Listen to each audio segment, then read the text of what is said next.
Good evening and welcome to tonight's meeting. Today is Tuesday, March the 1st, 2022, time is about 6 p.m. Regular meeting of the City Council now come to order in person as well as in Zoom. Would you please rise for the Pledge of Allegiance?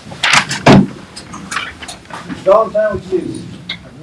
I pledge allegiance to the flag of the United States of America and to the republic for which it stands, one nation, under God, indivisible, with liberty and justice for all.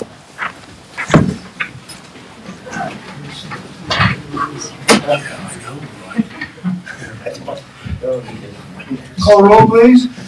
DeBono. Here. Griego. Here. Ogletree. Here. Shu. Here. Thurman. Here. Williamson. Present. Rico. Here. Item 2, approval of the agenda. Council have any changes to the agenda that you would like to make? Hearing none, here entertain a motion. So moved. Second. Second. All about? DeBono. Yes. Griego. Yes. Ogletree. Yes. Shu. Yes. Thurman. Yes. Williamson. Yes. Rico. Yes. Item 3, policy items and staff reports. Mr. Valentine, do you have Nothing to report here, thank you. petitions or communications or written? Anybody saying that?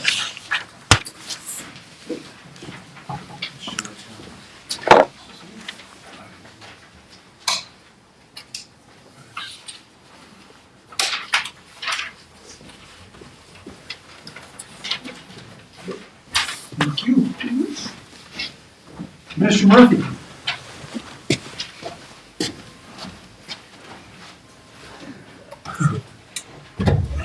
The dramatic podium race.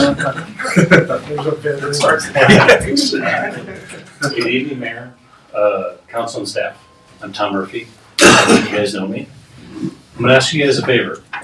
This might be a little bit early, but I want you to save this date, August 12th and 13th.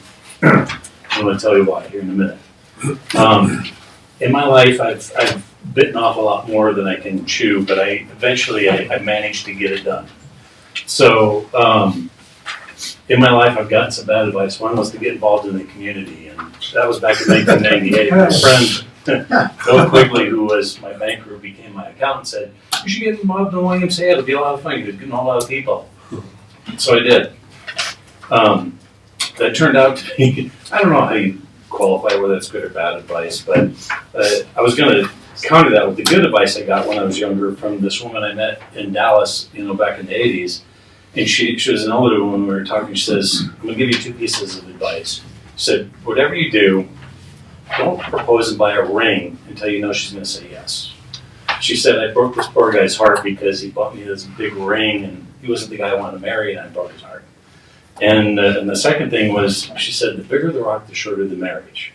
So when you see Paula, after 4 years, I told her I don't make a lot of money in my job, so but this is 20 years, we're still married, so that advice has worked out. So the bad advice about getting involved in the community, for some reason I can't seem to stop myself from wanting to do things. On August 12th and August 13th, I have reserved Los Niños, the field. Back when I was involved in the Y, because whenever I went to the meetings, I spoke up. And this is another lesson, as you guys know, because you're sitting here, you got involved. The more you speak, the more people are like, "You should be the president of the board," or whatever. Well, I got appointed president. And as time went on, we had financial problems and we needed to raise money. And so we came up with a plan. We did back in 2000, 2001 is we had what we called the Y Games. And what it was is over a day or two, we did competition. And it was to raise money for the YMCA. We did it for 2 years and it was successful. We did one game, unfortunately, the gal who works here downstairs, we were playing a football game, and right before she married, we were playing flag football and she jammed her hand and they had to get a rod put in her ring finger, which she wasn't too happy about. Needed a bigger ring. Yeah. Probably so. Short marriage. Probably so.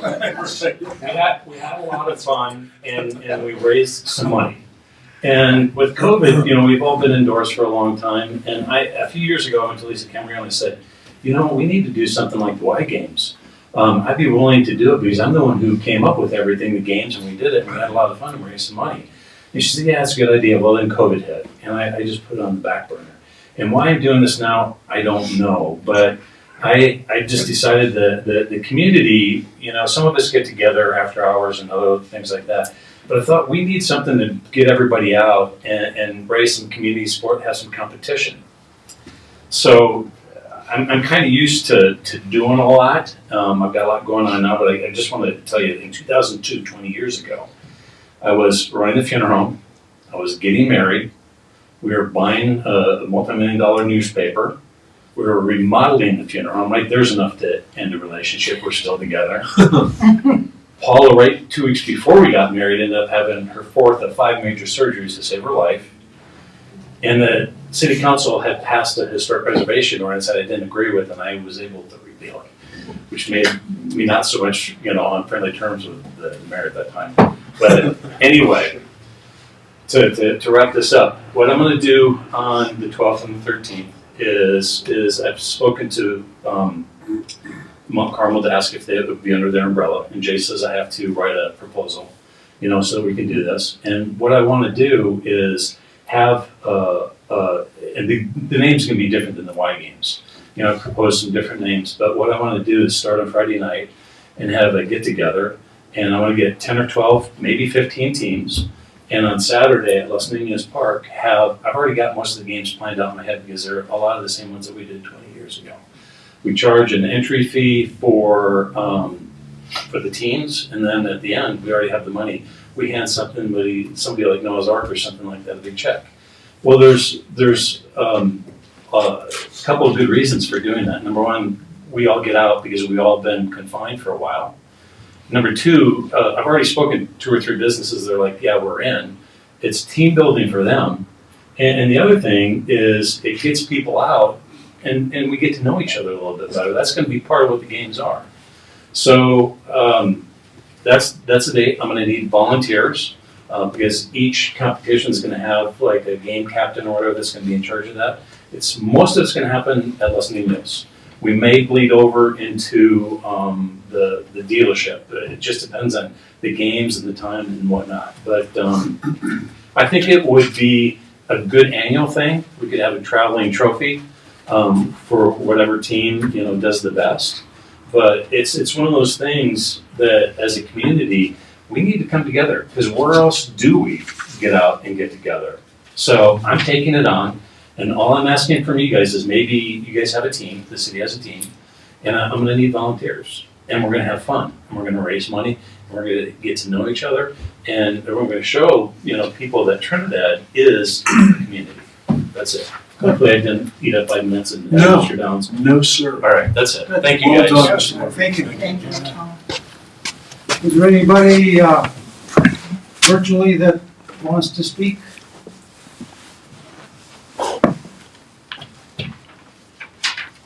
Is not. On to item 5, consent agenda approval. 5A, approval of the regular meeting minutes of February the 15th, 2022. Special meeting minutes of February the 7th, 2022. Item B, reappointment of Barbara McKnight to the Arts and Culture Advisory Commission. I'm not sure if Ms. McKnight is listening in tonight. May not be. Item C, appointment of Karen Jo Agnello to the Corazon de Trinidad Historic Main Street Board. Karen Jo, are you listening in?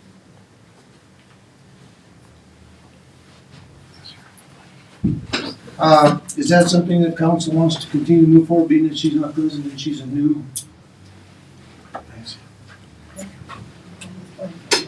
Yeah. Right? Are you fine with going forward with it? Oh, yeah. You guys? Yes. Okay. Item D, approval of Los Angeles County Emergency Telephone Service Authority and IGA amendment. Item E, authorize expenditure of $75,000 to Think Network Technologies to purchase hardware to expand the city's existing short-tail telephone communication system. Item F, approval of the bills for $2,385,700.90. Item G, approval of the payroll February the 19th through March the 4th, 2022, in the amount of $421,908.28. Entertain a motion. So moved. Second. Second. Call vote, please. DeBono, Yes. Griego, Yes. Ogletree, Yes. Shu, Yes. Thurman, Yes. Williamson, Yes. Rico. Yes.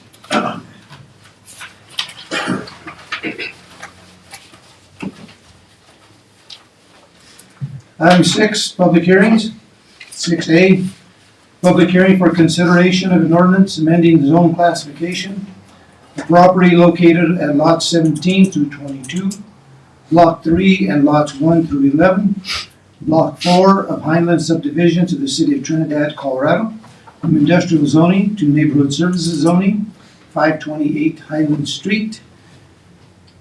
Hearing is now open. Mr. Tallman?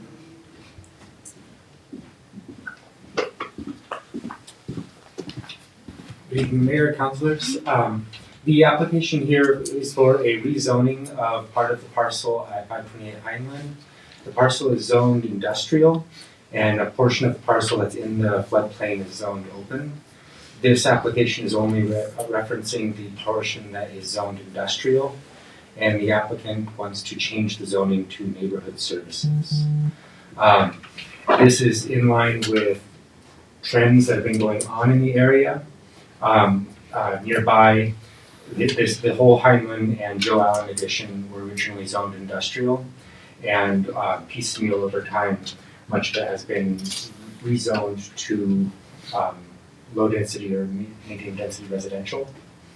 And the adjacent property is a marijuana grow, so that is an industrial use. Other adjacent industrially zoned properties are undeveloped at the moment. The applicant wants to move to neighborhood services. The immediate plans they have for development involve a single-family house, or so-called barn dominium.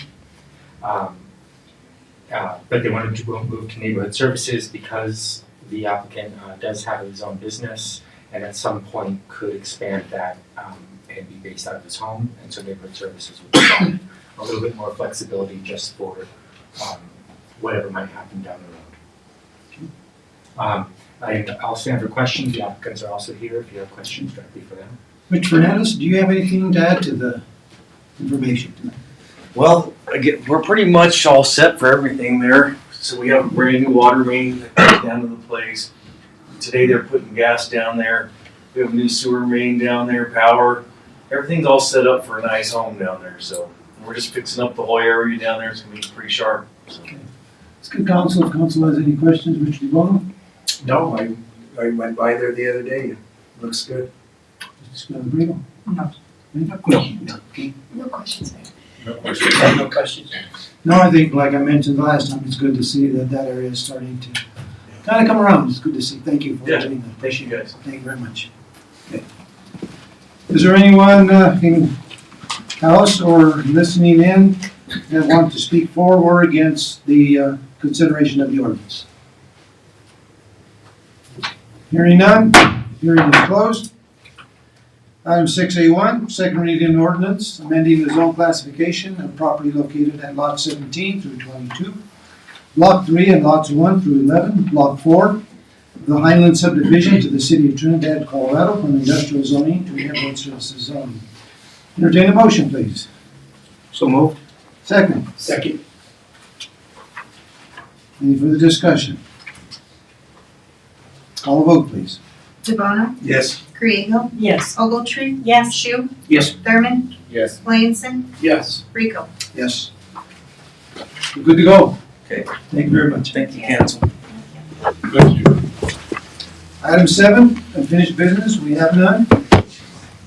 Item 8, 8A, first reading of an ordinance authorizing the conveyance of vacant lots 21 and 22, Block 4, James Addition to the city of Trinidad, and setting a hearing date for consideration of said ordinance to March 15, 2022 at 6 p.m. Need someone to introduce? I'll introduce it. Motion, please. So moved. Second, Second. discussion. Ms. Garrett, I think you're the one that proposed to put this together, is that correct? That's correct, Mayor. Engineering put these two lots out to bid and only received one bid, in the amount of $15,000. So it's staff's recommendation to sell the lots to the bidder and, hopefully allow them to turn it into future housing. Okay. Any questions from council, Mr. DeBona? No, I don't, Mr. Mayor. Where exactly are these lots? Are they off of the boulevard? No, these are off of Santa Fe Trail on, Audra, is it Monroe or Madison Street? There's houses on either side of these empty lots. The city acquired these way back, I believe, early 80s when the county got all those properties off of their tax rolls and deeded them over to the city. These were never used for municipal purposes, so it doesn't fall under that ordinance where we have to go vote of the people. So it's in the 700 block, which is one block east of Santa Fe Trail as you go down the hill toward the community center in Carbon. Oh, So, okay, It is housing okay. down there, and we had these two lots. So, No, I don't have any further questions. Is 15,000 fair market value for them? I think, you know, it is, we've had them forever. We put them out to bid as required for, you know, publicly owned, so we let anybody bid on them. That's kind of how you have to dispose of public property. You really can't appraise it and put it up for sale. You have to let everybody bid, so if we have somebody develop those, it puts the property back on the tax rolls. Makes sense. No questions. Aaron? No questions. Okay. I don't have any questions either. I think it's good that we're able to get at least some lots available for someone that maybe wants to build. That's a good idea. Call a vote, please. DeBono, Yes. Griego, Yes. Ogletree, Yes. Shu, Yes. Thurman, Yes. Williamson, Yes. Rico. Yes. And that sale was to Nancy D. Miller, just to let everybody know. Item 8B, first reading of an ordinance of the City Council of the City of Trinidad, Colorado, authorizing expenditure of the American Rescue Plan Act funds and setting a hearing date for consideration of said ordinance to March 15th, 2022 at 6 p.m. Need someone to introduce? I'll introduce. I need a motion. So moved. Need a second? Second. Discussion, Mr. Valentine. Thank you, Mayor, members of council. As we kind of discussed in the work session, we finally received the final rules for our ARPA fund monies. And in those final rules, it allows for premium pay for essential personnel. And also, as discussed, we put forth this, and that actually council suggested a $1 million of the ARPA funds be put toward our employees. I think that's a fantastic deal for the employees who worked through the pandemic and provided the services for the community. We were able to help businesses, and now I should everything go well, we're able to help our employees who were loyal to us and work through this. With that $1 million, it's in a tiered type setup where the top amount would be for our first responders, police and fire who were out in it during that whole thing. And you know, it was a scary situation, not only physically, but mentally as well, so, I think this is great, and I'll, you know, I'll answer any questions that council may have. DeBono? I agree with what Mr. Valentine stated. I think it's very imperative that we value the essential workers and everything that goes with it, so. Yes. Squeagle? Will the tiered amounts be available? So, Or does that make a difference? no, I guess it will make a difference. What we've proposed is for public safety, $9,000. And then it lowers down from there, 6,000. And it's based on, it was hard to determine, you know, how we do this, but it's based on quarters. There's 2 years of this pandemic that we've been through. So we broke it out into quarters, and it depends on your hire date. If you were employed with the city all through that time, you get the full amount. 9,000, 6,000. There's permanent part-time employees that are tiered down as well. But it's based on quarters and hire dates. You know, if you worked 1 quarter here, in the end you were just hired, you're gonna get a little bit, a quarter breakout of that. If you worked all of it, you get the total amount of 8 quarters. That's the fairest way we could come up with that without trying to figure out hourly how many hours everybody worked during this whole time, and who was on vacation, and how many were out sick, and it makes sense to do it that way. Thanks to staff for everything they've done. I've looked at some of that paperwork, and sorry, I didn't know my mic was so far away. And it's a tedious formula. Right. I'm having a hard time understanding it, not let alone formulating it. But thank you. Thanks to staff for everything they've done for that. I have no further questions. Great. No questions, but My good job on questions- the staff doing that. My questions were the same as Councilman Griego. No questions. Questions? I don't have questions, but if I may make a comment there. I just wanted to express my appreciation for the work of working through that. It was a well thought out approach. I would say that I would remind people listening in that over 2 years, I mean, we have to bear in mind that's money spent over 2 years in effect. And in the early part of the pandemic, I mean, there was, like you said, mental stress, physical stress, a lot of stress. I mean, cities lost first responders over that. People change jobs, and that leaves us in a vulnerable position. So I really appreciate that we are able to reward those people that did provide the services through it. I think it's super beneficial to do, and I'm really happy that we're able to. But I think it's great. And we're very fortunate that this money became available to help these employees out.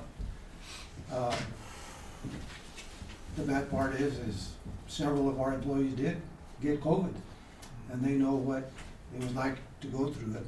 Some of them got COVID-19 more severe than others, and I think some of them may even got it twice. And I just believe that this is, at least we can do this for them and show our appreciation for them sticking with us and just not bailing to say, well, like you were saying, that some employees in other areas probably just bailed because they got afraid. And I don't really think we lost anybody over COVID-19. So if we didn't, I think we're very, very fortunate. And this will show them that how much we do appreciate them. So thank you very much. Call a vote, please. DeBono, Yes. Griego, Yes. Ogletree, Yes. Shu, Yes. Thurman, Yes. Williamson, Yes. Rico. Yes. Mayor, if I may, just for clarification, this is the first reading, there will be a Right. second reading, Correct. and a public hearing. That's true. Just- Think it's good though. Item C, award of bid for 2022 backhoe purchase to Titan Machinery in the amount of $116,930.43. Entertain a motion. So moved. Second. Second. Discussion, is Mr. Just with us tonight, or do you want to cover that? Actually, I'm gonna cover that, Mayor. Mr. Just is, at Honor Society for his son.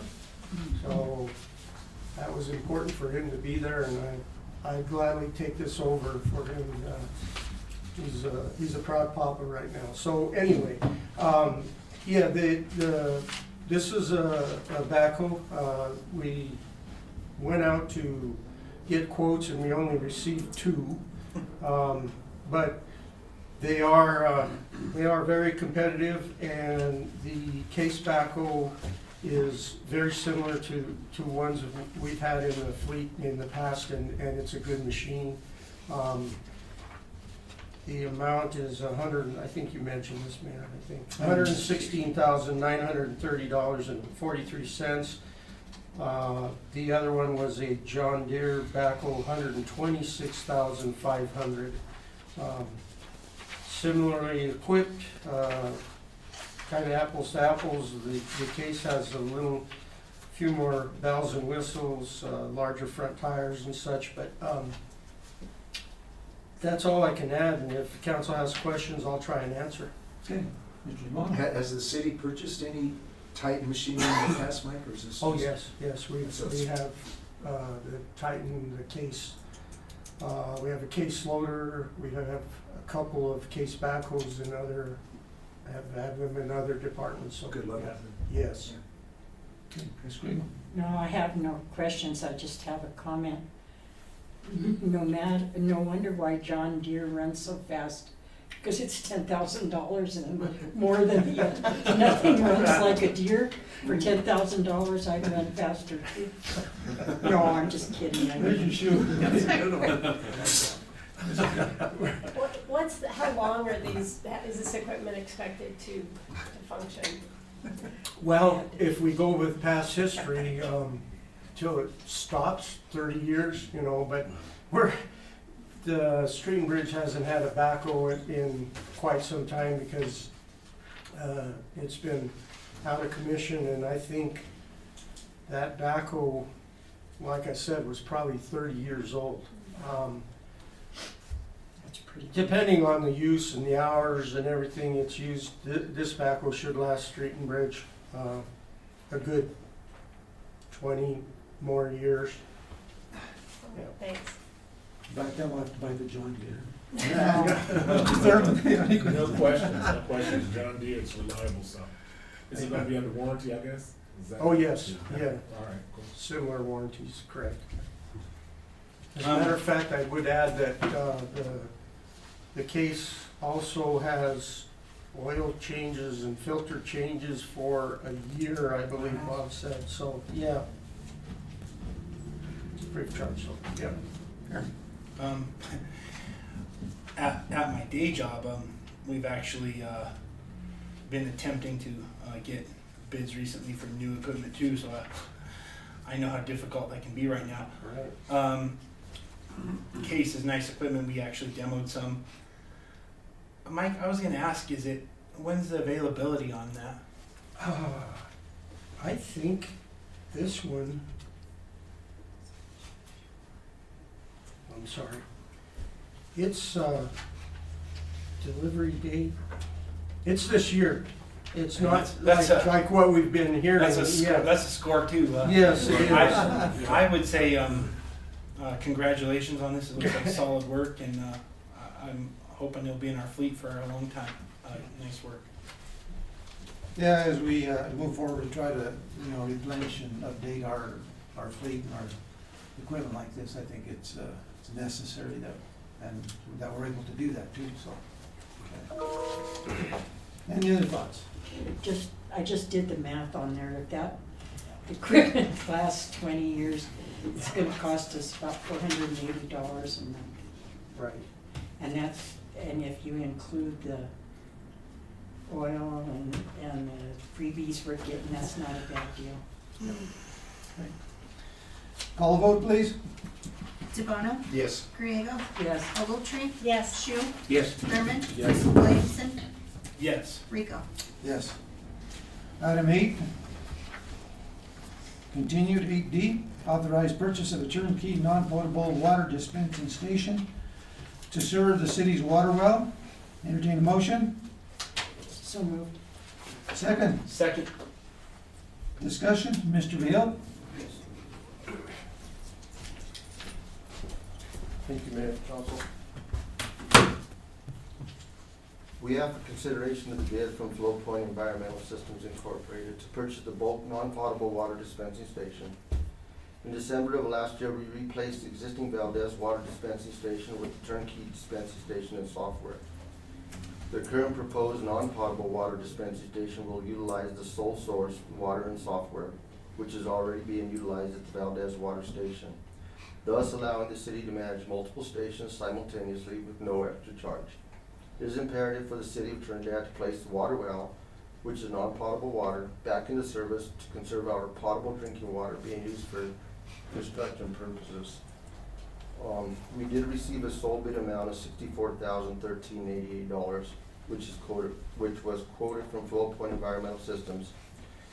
A total of $75,000 was allocated from the third quarter 2021 marijuana funds for the completion of the bulk water station, which would include some concrete and electrical work to get it to where it is. A little bit of background information. Back in 2016, the Chestnut Street raw water dispensing station, also known as the City Garage Well, was removed from service during the Cedar Street project and the building of the Phil Long Toyota dealership. The location of the well is still in the same place. I don't know if any of you ever remember where the old City Garage Well was, but the well is still back there in the same location. It just has a manhole, it's down in the manhole.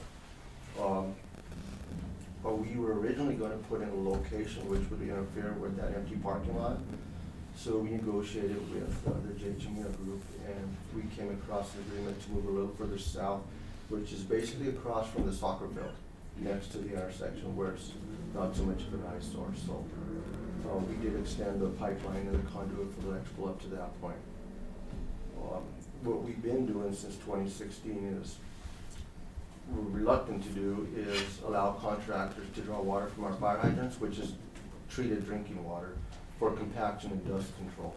You know, like for the Garden Hilton, they need some water there. So by putting this back into service, it would allow us to use non-potable water, you know, well water, for doing that again like we used to in the past, and conserve our drinking water that we're treating in order not to do that.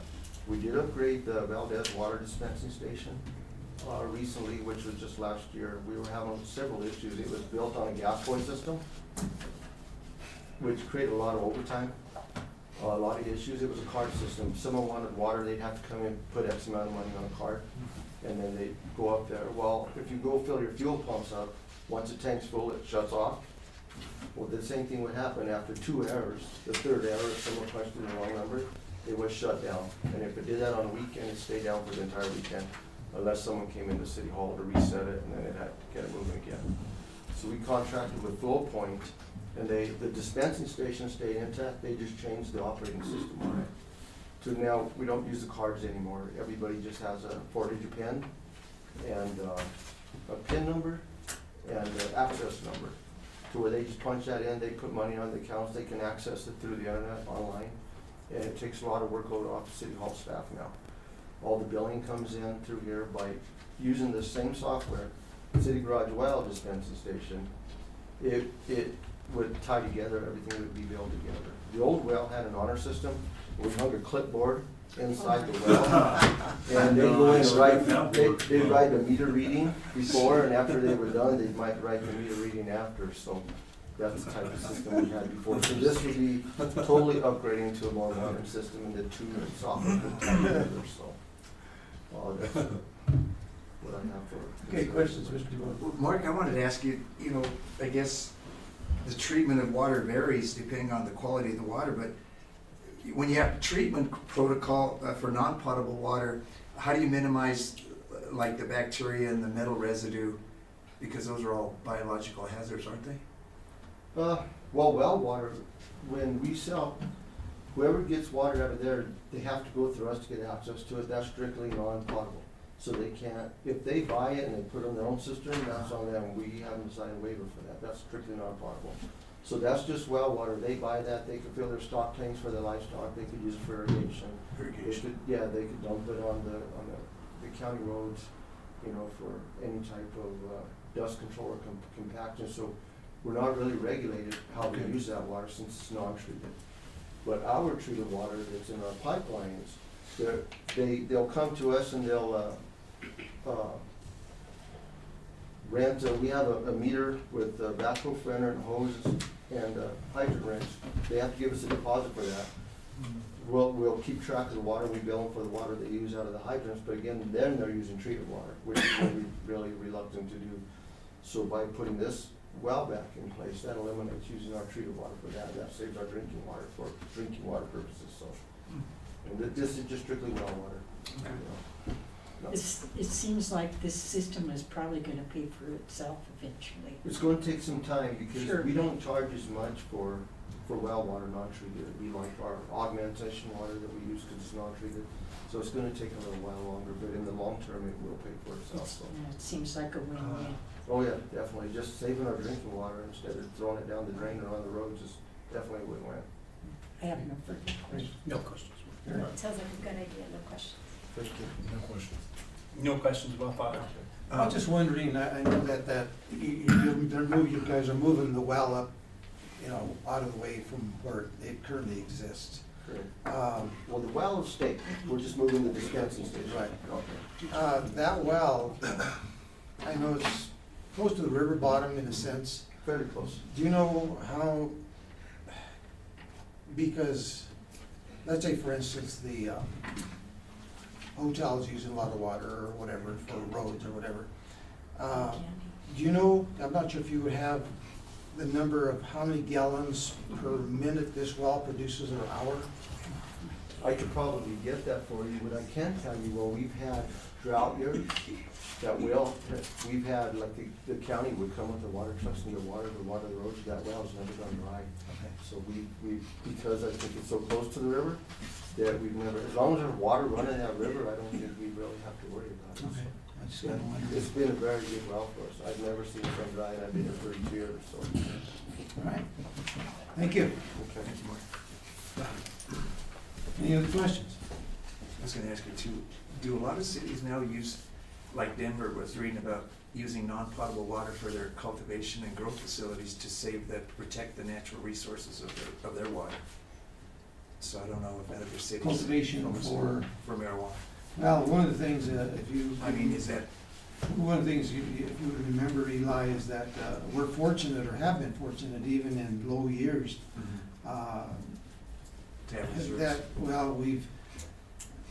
our water department has actually had to dump water sometimes because they have to flush the water out. How often do you guys flush those in? But depending on the times of the year, per state standards, we have to maintain a 0.02 corn residual in drinking water. So as we test it regularly, if it gets close to that, so in the summertime, probably once a month, when the temperatures are hottest, that's when the corn dissipates the quickest. In the wintertime, when the water's colder, it stays in the water longer. So. And about out of one end, how many gallons are flushed out, would you say? Well, it depends on the location. Take your highest location. The worst, probably the one we had to flush the most was out there by the Elmore Industrial Park.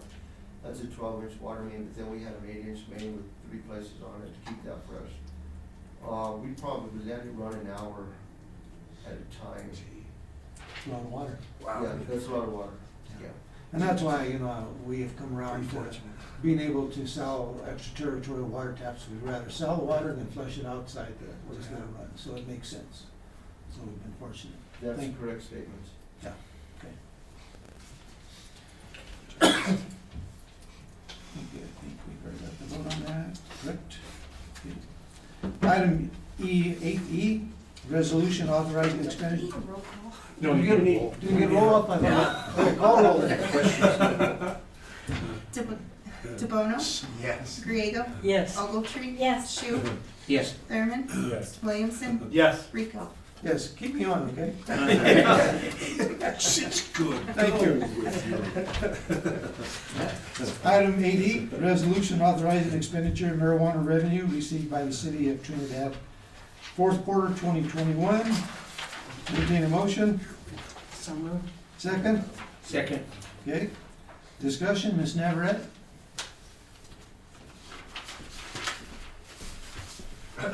Weren't you just here? Before we get started, actually, I just want to mention, were there supposed to be some people to show up that was supposed to be invited?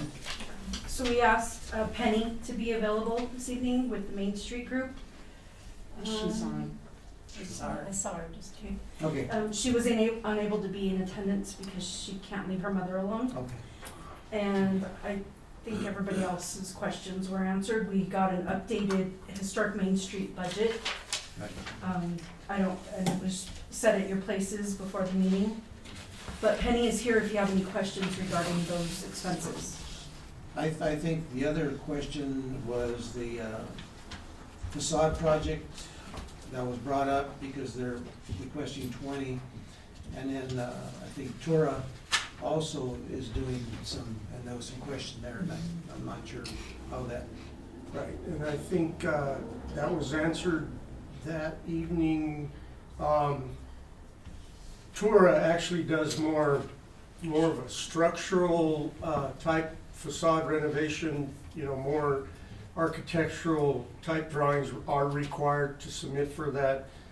This facade program is more of a aesthetic and painting and that type of, I think she kind of defines it here. 50-50 match program for merchants to upgrade their properties. That upgrade is more geared toward paint and aesthetics, where Tora is more geared toward structural facade replacement. Okay, good.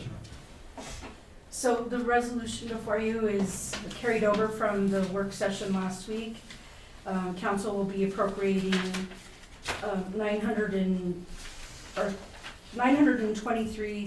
$923,644, of which $773,644 will be allocated towards city projects, towards reserves, towards incentives, and towards outside agencies. Do you want the numbers read? Not necessarily, I think we reviewed those all last week, so no sense in having to go through there. So I'm not sure council has any additional questions or concerns. Just Cheryl, it's just simple, because it says 50-50 match. Are they gonna match that $20,000, or is that $20,000 for the facial? Is that? The way That's- the way I understand is if the project is $3,000, the business puts forth $3,000 and we match. But it's the business putting the money in, it isn't like a grant or anything, match? This 20,000 is used to match. So Whatever they- but the business owner has to come in, like Cheryl says. Yeah. If they have a $6,000 project, they can request 3, and this would match their 3. Yeah. So they have That's what I was kind of thinking. Yeah. But then I thought maybe they had some kind of a grant, they were gonna get 40,000 to do. Isn't there any? There Isn't there are something Main Street that- grants Yeah. they can apply for, yes. Karen? I have a question on procedure more than anything. So I'm looking at some of this information the Main Street Board gave us, and I'm assuming that this is just estimates. They haven't really gone and had concrete prices on this stuff, correct? That's correct. So what happens, so we give them this, or allocate the 65, what happens if they don't use that whole 65? It comes back to us? At the end of the year, I calculate the difference and we put it in the rainy day fund. Oh, okay. All Yes. right, because I'm looking at, I guess Penny did this. They're really heavy on advertising. And some of this advertising is, like we talked before, Aaron, about what board does what, like 4th of July, $4,000, and gee, almost $6,000 $6,000 for advertising. But then we actually pay for the fireworks, correct? Yes. In Yeah, we do have that contract with Yeah, them. I'm just pointing it out, it's kind of heavy on advertising, but I just want to make sure that if it's not used, it comes back. Yes. No, that was just my question. Aaron? I was just wondering, when does the Trinidad Community Foundation report to us on what they decided to propose? 'Cause I it's been a think- while. Yeah, they had their last grant round, and I think they're actually in the process of another grant round, so, gosh. I'm gonna have to get back to you on that one, but, I can kind of answer that, Mike. I talked to Colonel Simpleman, and there's two situations going on. They've got that big tranche of grant money for the drug rehab, and then one of the primary board members is Rosemary Shire, and she hasn't been able to participate, so he did tell me they're a little far behind. Okay, I just wondered when we hear from them. I think the last time they were here was probably October, somewhere around there. Do they typically do it on a quarterly basis, or is it, I had never really understood what their schedule was, so that people know that. yeah, but, I don't want to misspeak. I'll get back to you on that one. I know that they have a schedule of when they run, the grants. And I guess what we can do is ask them just when their next round is and when it's going to be final, and last time they give the grants out afterwards and then do a presentation for us. I like to hear from them regularly. Sure. As far as advertising, I want to just go back to that for a second. Is there a schematic use for the advertising? Is it just for holidays, or can the rest of Trinidad's tourism and everything else get tied into that package? Or is it specifically for? I believe it's specifically for the holidays, so for July 4th, I don't know if you were here a couple years ago, they had a giant poster, Right. and it listed trigger games and contests and every little activity that was available that day, and they were just giant printout posters all over town. Of course, they skipped it the last couple of years because of COVID, but Penny, are you available? I am here. Yes, I'm here. Okay. Can you? I just want to know, and also what other forms of medium for advertising, as far as internet and We Facebook used a and newspaper, TikTok the and- radio, the World Journal, and New Legends. Okay. And Nothing. it Nothing Basically, stated we're in the art advertising. news. I'm sorry. Go ahead. I was asking, what about anything a little bit more like internet savvy advertising? Will this just get out into the local, or is this across the whole state? It's mostly for local. Okay. All right. Yes, and we do put it on Facebook, and we boost Facebook also. All right. That's part of the advertising budget. All right. No questions. Penny, thank you for being here. Sure. Appreciate that. I had a question about the Main Street, the facade project 50/50 Yes. match grant program. Is that going to be administered by the Historic Main Street Board directly? Yes. Yes. Okay.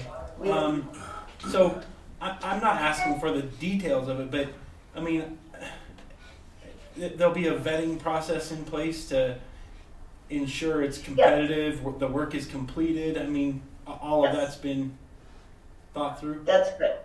Yes. Okay. I think we discussed it at the meeting when Dola was there. Oh, okay. That we had 10 or 11 different businesses were interested in doing a facade project that they applied for the DOLA money, and there was 16 million available, and then there were 43 communities who wanted it, of course.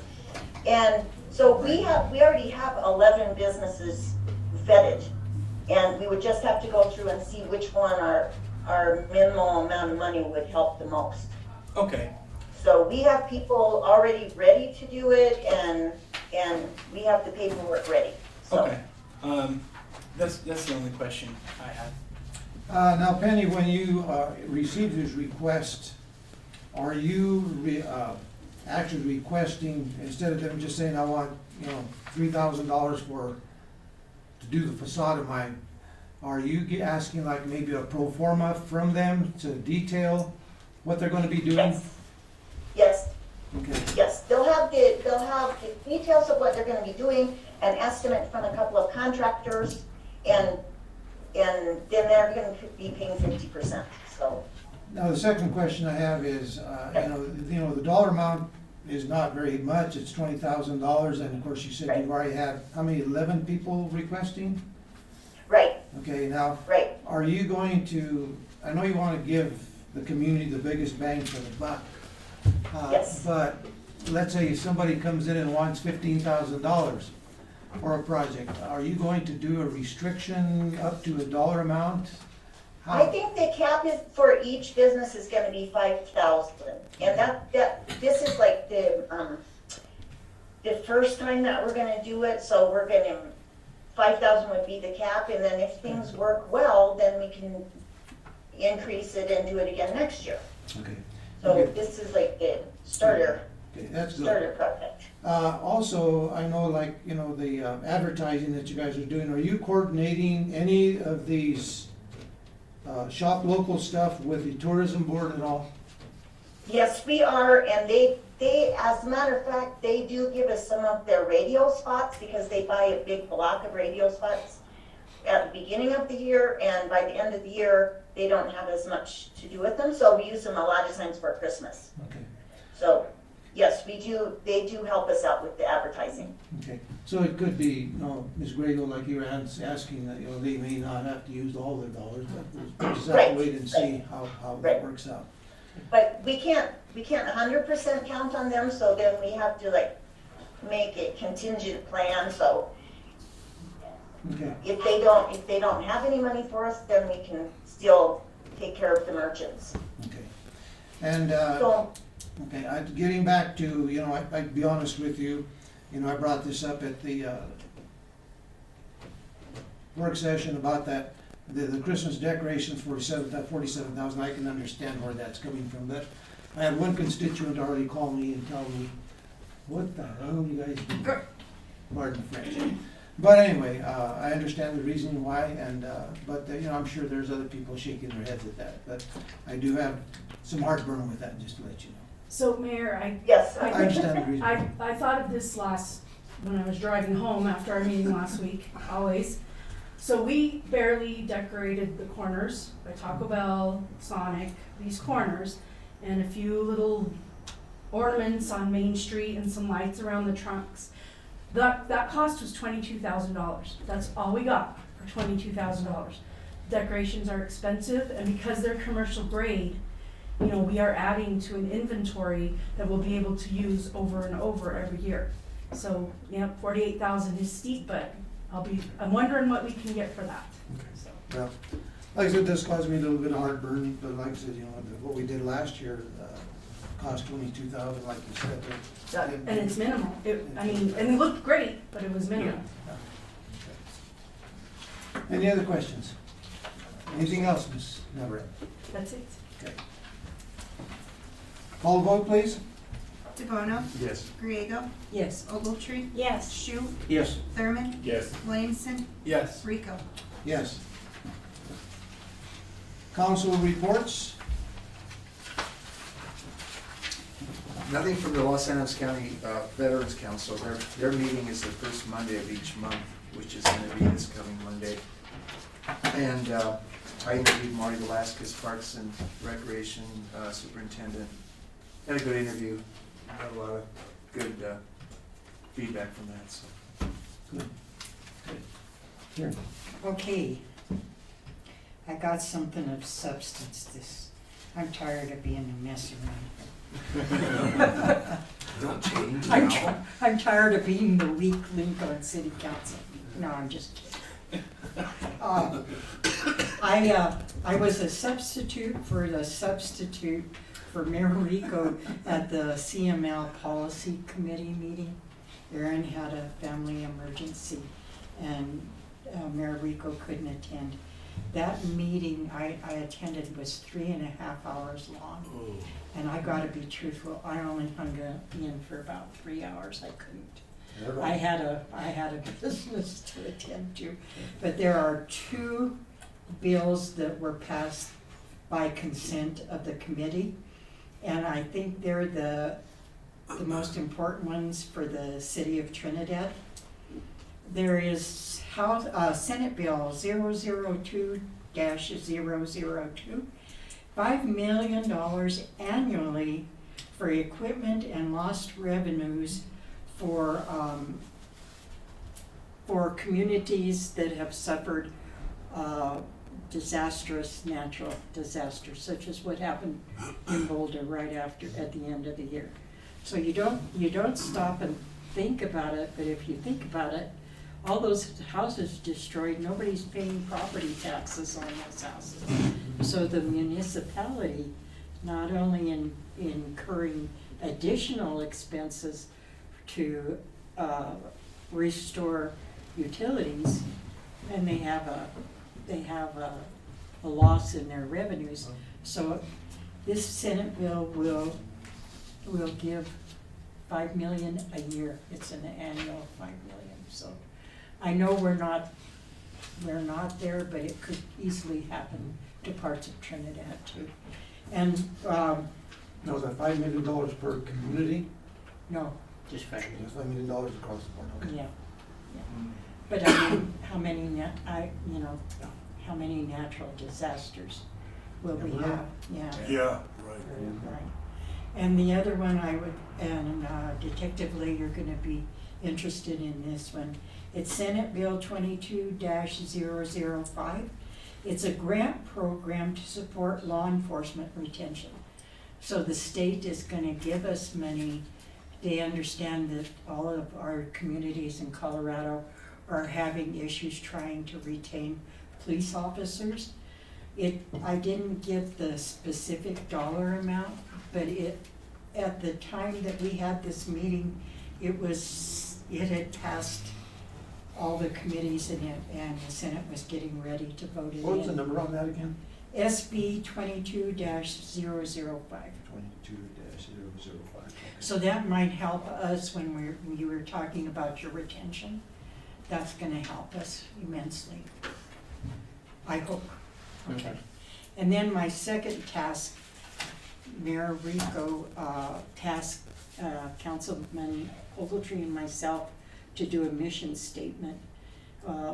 We both have had very busy lives over the past 7 or 8 months, and then you reminded us again. So Aaron and I were gonna do something, but then Aaron had a family emergency, so I said, I'm gonna try it. I'm gonna give my all to try and do a mission statement.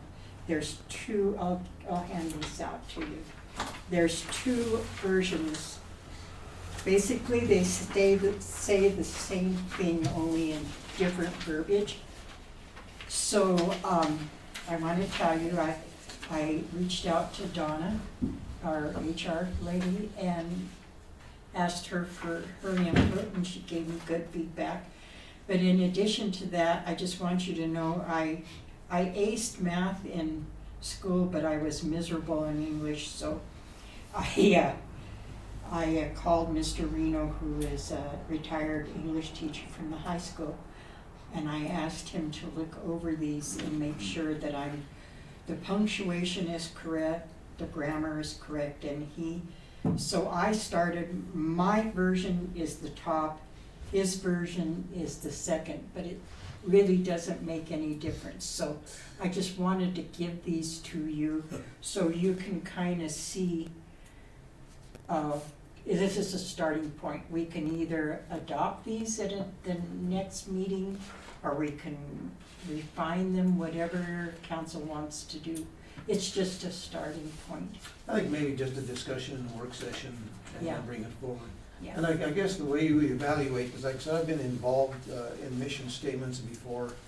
And one of the big things, of course, with this, what we're doing within the city of Trinidad is if, whether it's a councilman, whether it's a policeman, a fireman, someone, out on the street, a private citizen, they pick that up, if they can identify with that statement, that's how you want to fulfill your mission. That's what your mission statement should state. So I think as we look at it in that pretext, I think it'd be interesting, so that we'll have discussion on this. Do you want to read it, or it's not necessary? Yeah, there's actually two of them. Well, why don't you go ahead and read them? Oh, okay. The first one is the one I put together. The City of Trinidad, in partnership with our citizens, will continue to evolve as a healthy and progressive community by supporting opportunities for development, enhancing of our quality of life through the essential services we provide, and preserving our historic and natural resources, all while maintaining an open, flexible mode of governance. Then the second one, the City of Trinidad, in partnership with our citizens and within the context of an open and flexible governance model, will continue to evolve as a healthy and progressive community by supporting opportunities for development, enhancing our quality of life through the essential services we provide, and preserving our historic and natural resources. So the message is the same. It's just, Some of the words. Yeah. That's fine. Okay. And I have nothing. Okay, thank you for doing that, appreciate it. Sure. Thank you. Aaron? Yes, thank you, Councilman Griego. I think both of them are very well stated. I look forward to talking that through. And thank you for filling in for me. Not a problem. Glad Really to do it. appreciate that. Arts and Culture meets on Thursday, and they continue to work on a master plan for public art, and they will have a work session at 5 o'clock on Thursday, directly following the regular meeting for public input on that master plan. I have nothing. Okay. Aaron? We had a meeting at the Council of Governments to appoint the member to the light rail board, and Luis Lopez was selected to that board. That's the only announcement that I have. And that's the new passenger rail, it's not the red light rail, it's the new passenger rail district that is coming around. And so there's, just wanted to make a statement on that. One of the biggest questions there is, the new commission, or the new district, will have 17 voting members. And out of those 17 members, currently from the state of Colorado, there's only one person that is moving on to the new district with any history with the current commission that's in place right now, which I'm part of. So what that really does is all of the metropolitan areas and all the COGs have already appointed their people. Unfortunately, if the governor does not appoint any existing members, they're going to have a rough start of it, because, I've been on this thing for 4 years, and I'm still learning. There's a heck of a lot of learning when you start talking railroad stuff. We're not only talking about just the way the operations are, but we're talking about how the railroad is operated not only in Colorado, but nationally, the dollars that it takes, the grants that are out there. There's a tremendous amount of work, and these people they're gonna be overwhelmed. So I hope the governor will take into account that some of the current members will be appointed to at least lead them off, at least because for the first couple of years, there's a lot of work to be, tremendous amount of work to be done. I was asked by a gentleman by the name of Forrest Whitman. He's a big old-time railroader, and he asked me to be on his podcast last Wednesday. Was on there for about an hour, and we talked about the current Southwest Chief Amtrak, or the passenger rail system that we're working on right now. And then we talked also about the new district that's coming up. And he had a lot of questions, and I asked him in the end how many people usually listen in on that podcast. He said they usually get about 500 people that respond to this podcast.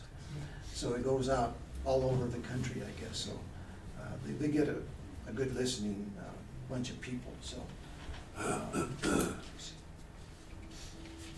see something.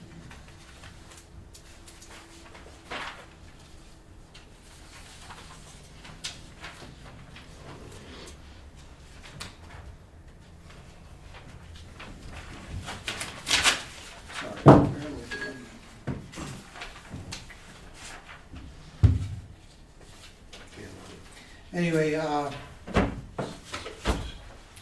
we also had our Southwest Chief Amtrak, our passenger rail meeting, regular monthly meeting last Friday.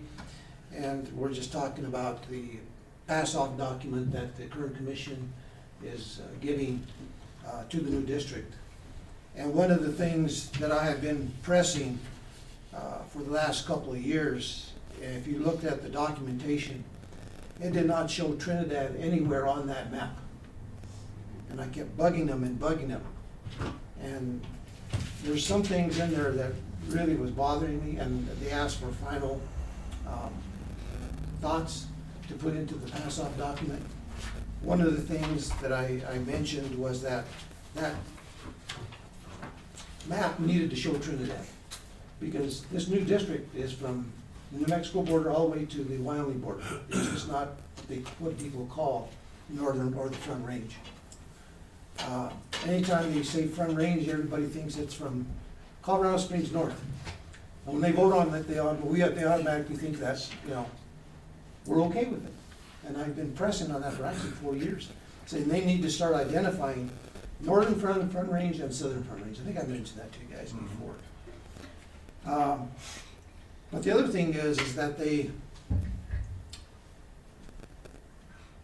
since I've been on, there have been, I think, 4 different grants that we've received. There are Chrissy grants and RISE grants and various grants.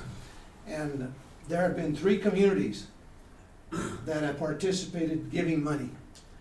Trinidad, the city of Trinidad, Lahana, and Pueblo. We're the only 3, but it was not listed on there that we were the ones that were giving money. That's how some of these grants we received in the millions of dollars. We're talking about millions of dollars that have been received. So I stated in there that it should say in there that these 3 communities were essential in being able to acquire these grants. And we're talking multi-millions of dollars. Because as you know, for upgrading rail, it's about $1 million a mile. It's expensive.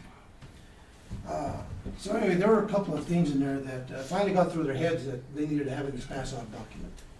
But it's in there now. So that when it goes to the district, they will know that I've really been pushing for this end of the state to make sure that we are identified at some point in the future with passenger rail.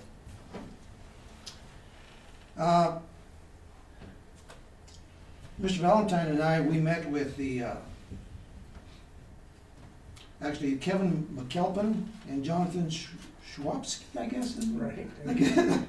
They're from I guess you call it Martinez. Martinez. That's because they're from Australia.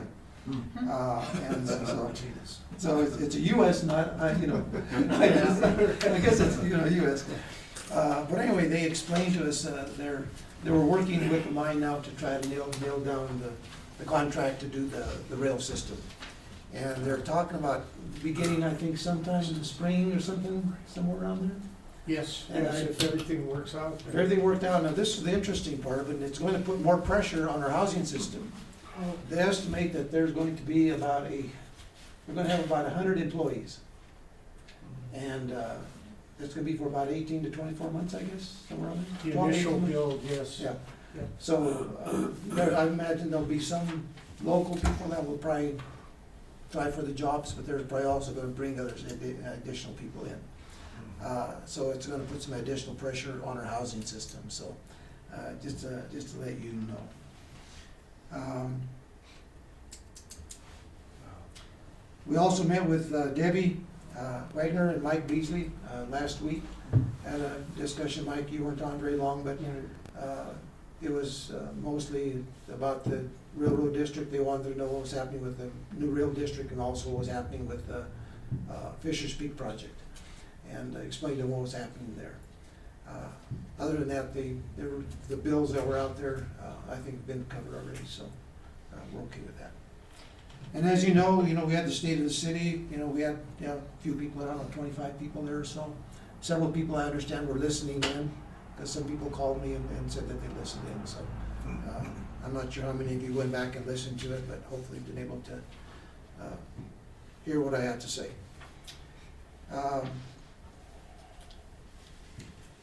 Reports by city manager, Mr. Velman. Thank you, Mayor, members of council, and Tom for setting this up, because he's saying save the date for August 12th and 13th for Y Games. Well, that's tentative name. Right, well, in your packet, I have provided you with a notice of retirement, so save the date, July 1st, for my games. No,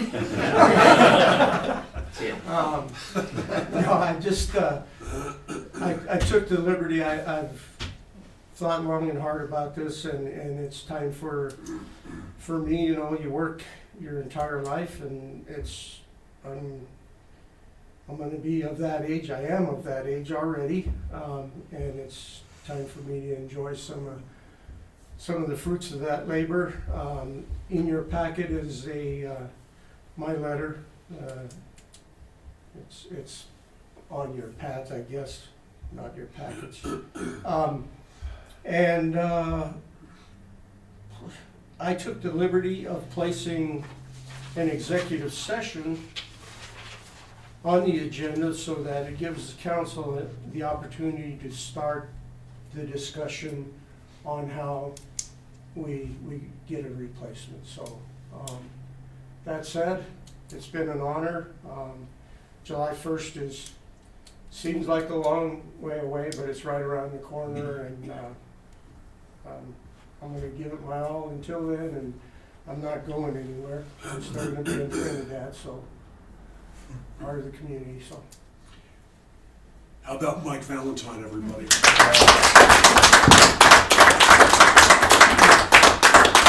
Well, Mike, we definitely hate to see you go, but we will try to find a good replacement so that pick up to continue to move us forward.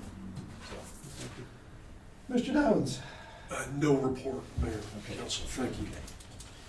Item 11, executive session for discussion of personnel matter under CRS section 24-6-022-2F, and not involving any specific employees who have requested discussion of the matter in open session, any member of this body or any elected official, the appointment of any person to fill an office of this body or of an elected official, or personnel policies that do not require the discussion of matters personal to particular employees, chief administrator. Item B, for the purpose of determining positions relative to matters that may be subject to negotiations, developing strategy for negotiations, and or instructing negotiators under CRS section 24-6-4024E, connectivity. Motion to go into executive session. So moved. Second. Second? Call roll. DeBono, Yes. Griego, Yes. Ogletree, Yes. Shu, Yes. Thurman, Yes. Williamson, Yes. Rico. Yes. Okay, we'll take a break. No vote? No vote. And then now.